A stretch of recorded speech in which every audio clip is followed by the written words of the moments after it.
You're watching Drakewing Gaming. Enjoy the video. Hey guys and gals, Nari here from Drakewing Gaming, and it's Sunday Mountain Tour of the Gaming Dragon. Today I'm coming back at you with a Let's Play episode of Dawntide, Billy's Path. So y'all, let's go ahead and jump right back in, shall we? Alarm change, we're up, and let's go. Billy wheels one bike round, with parts of mine over his shoulder. The parts of my bike go in first. The front wheel of Billy's one comes off smoothly with the flick of a small silver bar. How'd you do that? Quick release. Look out for it when you get a new one. When can I afford a new one? Sure, but you should get one. I want to do this again. Really? Yeah, let's make it a whole way round next time, eh? Billy lowers his bike down on top of mine with a lot more care and precision than he gave to my junky wreck. You want to show me what bikes I should look at? I don't really know what's good or not. Defo, we can go looking this week if you want. Billy dusts his oil-blackened hands as Graham closes the boot and heads to the driver's side. If there's time, sure. I think there'll be time.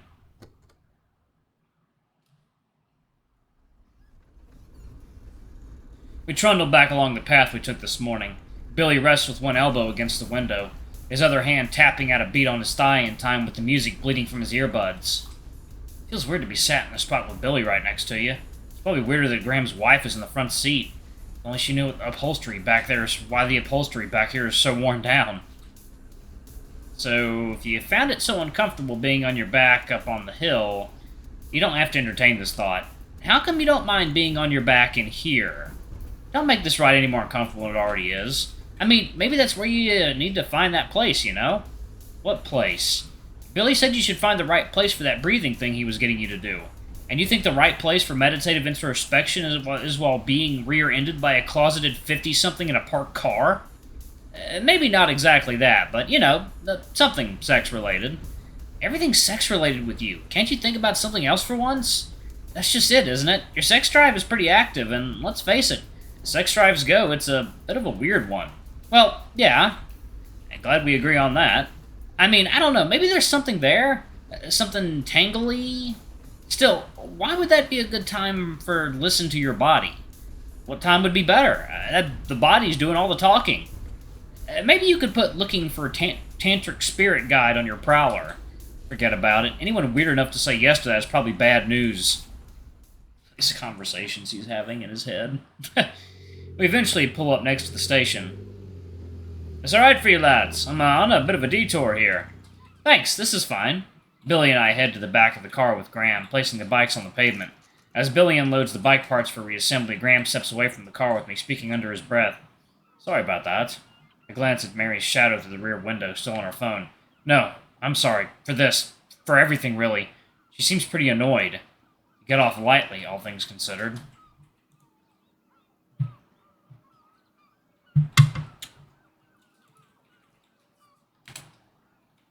Oh, Mary always finds a reason to be annoyed about something.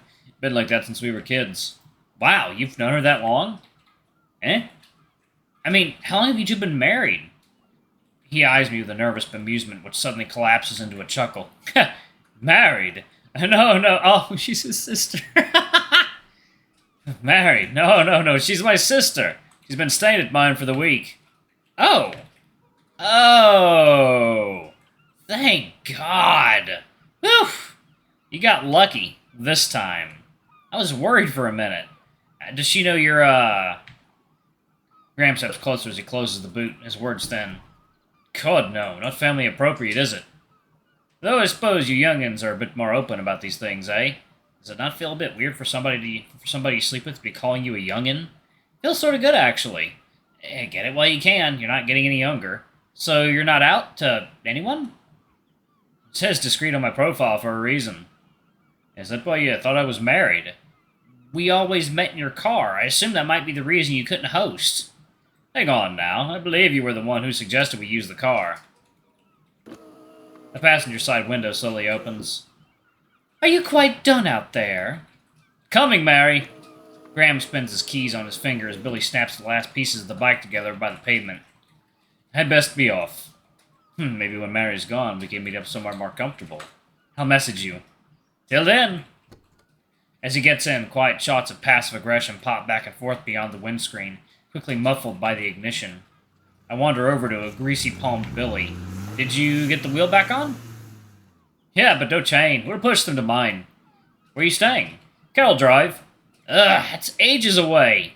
Suck it up. Okay, let's go. I watched Graham's car disappear around a mossy bend. It's a sight I've seen plenty of times, but it makes my heart oddly heavy. The view from Billy's accommodation is gorgeous. Sure, it's the harbor bay I see every day, but something about the framing of a floor-to-ceiling window paints it in a new light. God, Billy, how much are you paying for this place? The house who owns it said $130 a night. I go down to $100. That sounds a bit steep. Billy pulls some warmed-down stretches as he talks. You should probably do some too. It's less than the hotels around here. The prices always go up for the Lantern Fest. This is one of those second homes that only gets lived in twice a year and rented out as a B&B for the rest of it. Fucking leeches. At least Billy's using it. Billy unzips his jersey and throws it into a laundry hamper. Strokes of afternoon sun become waves on the contours of his body.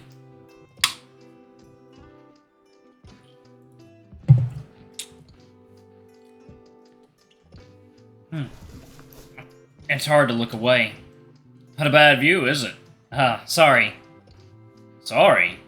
He meant the view from the window. Oh, it's fine. You alright? You've gone all tense again. Bet you have. Stop it. Oh, I know what this is. That fellow with the car. You knew him, didn't you? Yeah, I knew him. He's a regular, at the cafe. Regular, eh? Alright. He's good at this. You're just easy to read. Hey, I told you, I don't judge. You could do better, though. He sits down on the sofa and starts undressing his wound. The dried blood cracks along his shin like black lightning. You sure that's alright? I'll wash it off. I've got some antibac somewhere. Does it hurt? Could be worse. You alright to go out tonight?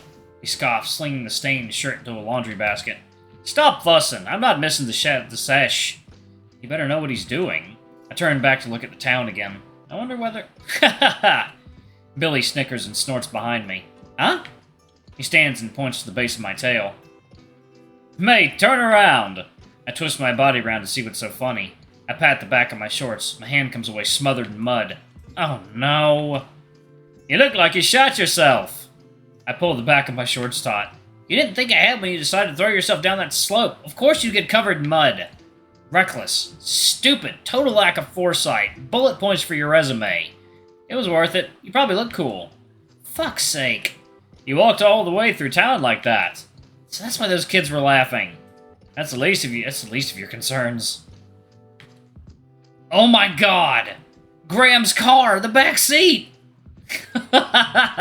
So that's his name. This isn't funny. It's a little bit funny. I let out a groan so long it drains the last of my energy. Hey, steady on. If you sit down, you gotta pay the cleaning fee. I throw him in the wash and take a shower. A shower? Here? Sure. I'm not paying the water bill, am I? I don't really have anything to change into. Billy shrugs. Got some spare towels. Sports washed the shorts with my kit. It'll be dry in a couple hours. Oh, go on. You two guys hanging out in nothing but towels. Dudes in the nude like a real couple bros. Is that what bros do? Is it not? It is not what bros do. Thanks, but I should go home and get ready for this evening. Suit yourself. I trudge over to the stairs, ready to lug my broken bike back over to the apartment. Hey, Ree, before you go. I turn to see Billy standing at the top of the stairs. Good job today. Oh, thanks. It wasn't much. You got out and did it, though. That's a start. Be proud of it. I pause, smile, and nod. All the way around next time? If only if you promise.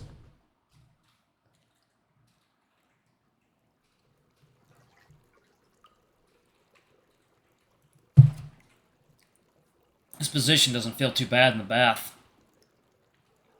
Maybe it's because it's the only position you can really be in.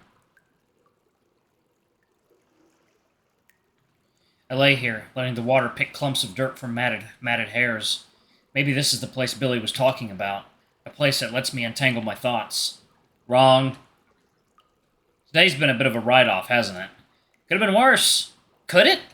The bike broke. Yeah, you got stranded. You nearly outed Graham to his sister. You walked through town with mud all over your ass, and as if all that weren't bad enough, you missed Griff. That is pretty gutting. He'll probably take it as a rejection. He'll zip off across the pond and you'll never see him again. Bye-bye last chance. You got to spend time with Billy, though. That's quite rare. That was quite nice. It's been a while. Did you pick up a vibe with Billy? No? What sort of vibe? Just a bit more conversation than usual.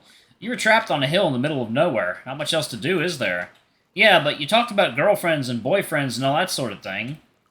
Girlfriends and boyfriends? Are you 12? And maybe you're reading too much into it. Or spending too much time looking at his pecs. Fine, I'll leave it. I sit and soak. My fingers idly drift.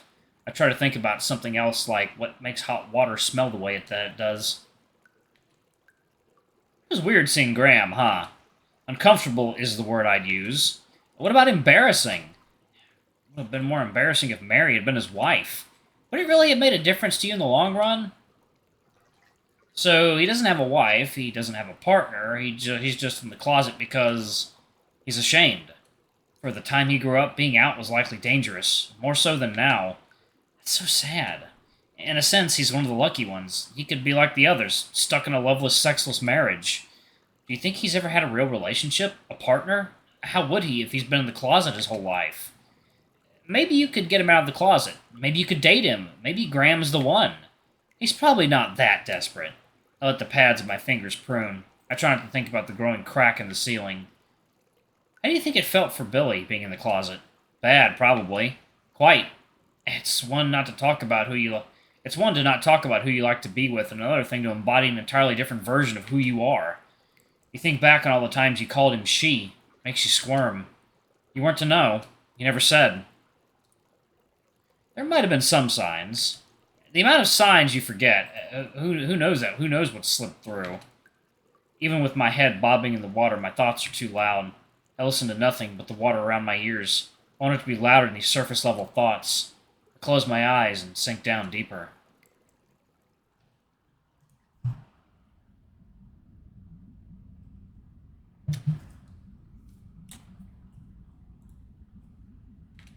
I let the water coddle me until that's all I hear. I wait for all thoughts to be smothered. I listen as the tiny, lapping waves tap in time to the thump of blood in my ears. I focus on it. I let go of it. I follow it. The thing that's unsettling about the water's surface is that you can never really see what's on the other side. You may think you know, but it's only ever really a guess. It's all unsettled light, fragile reflections, skin that breaks with a touch. Beyond the surface, who would you be? What's above is as foreign as the depths below, but it's less effort to sink.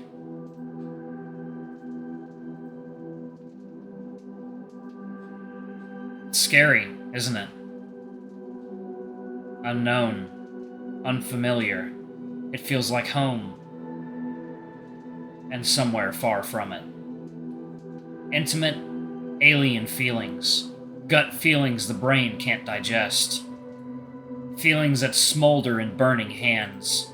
Feelings that sit expectantly on your lips. Feelings that scurry out from old clothes to make holes in your heart. Feelings you don't want. Feelings you do. It's never that simple, is it? They're always tangled together.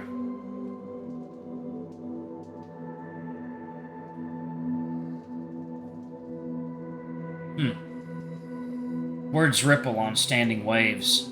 You're coming up for air. Colors ring behind your eyelids. Pins and needles through sonar. Numb refractions pinging from a half-lived world. Your breath is stagnant and rubbery. You can't hold it anymore.